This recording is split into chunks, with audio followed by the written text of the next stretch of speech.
Welcome back to Here TV, where I talk about manifestation, energy alignment, inspired action, and passionate living. Manifestation techniques are great, and they are not necessary. The reason they are so great is because they bring your awareness to your own power. That's what positive affirmations and scripting and visualization do. They involve you implementing your powers of thought and imagination, your creativity, and that's what's essential. Power is not having other people do your bidding or beating out your competitors, although those are some possible expressions of it, some ways your power could manifest.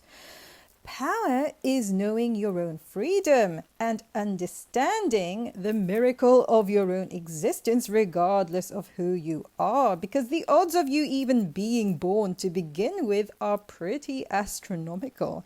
You are a unique point of consciousness. Nobody holds the exact same perspective you do because they are not you, and every moment you live is a moment you could die.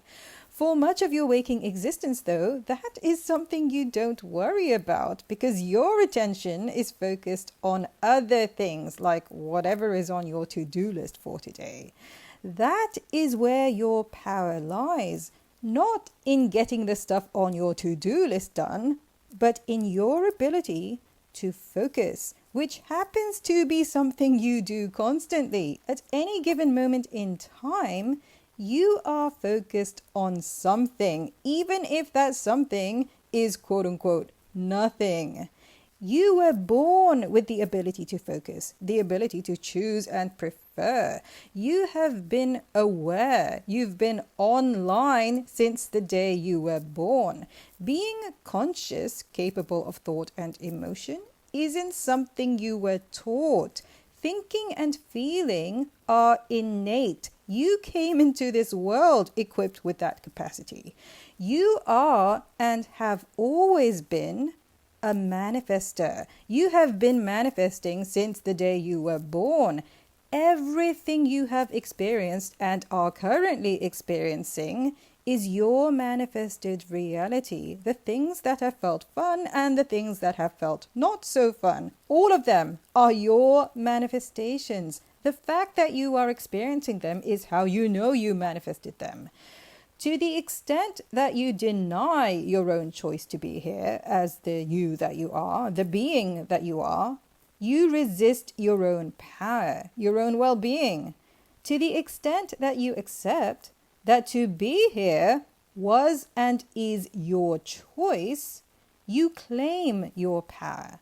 That's the real reason it feels so bad when life sucks. Many people are under the illusion that they feel bad because life sucks, when the real reason it feels bad is because they have the awareness, the belief, the assumption that they did not choose it because it sucks.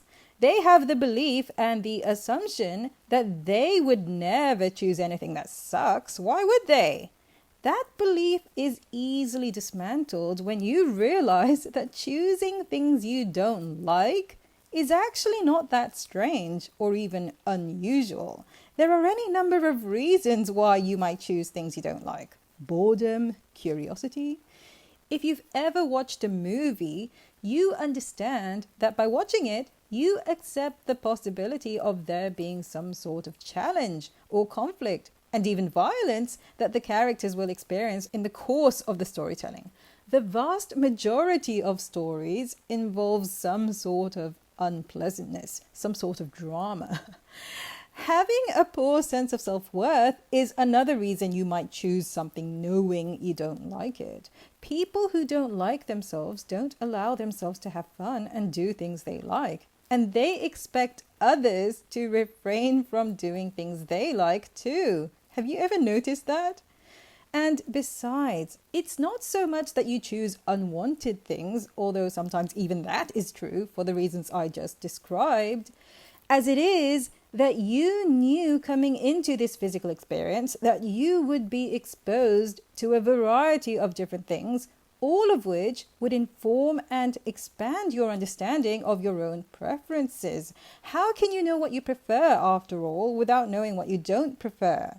The question is, once you realize that, how consistently can you remain in the awareness of your own freedom, in the awareness that everything in your life at the present moment is what you yourself have willingly chosen? Because that awareness is what allows you to remain untroubled by circumstances that appear troubling. Being untroubled keeps you steady and secure and strong and loving life.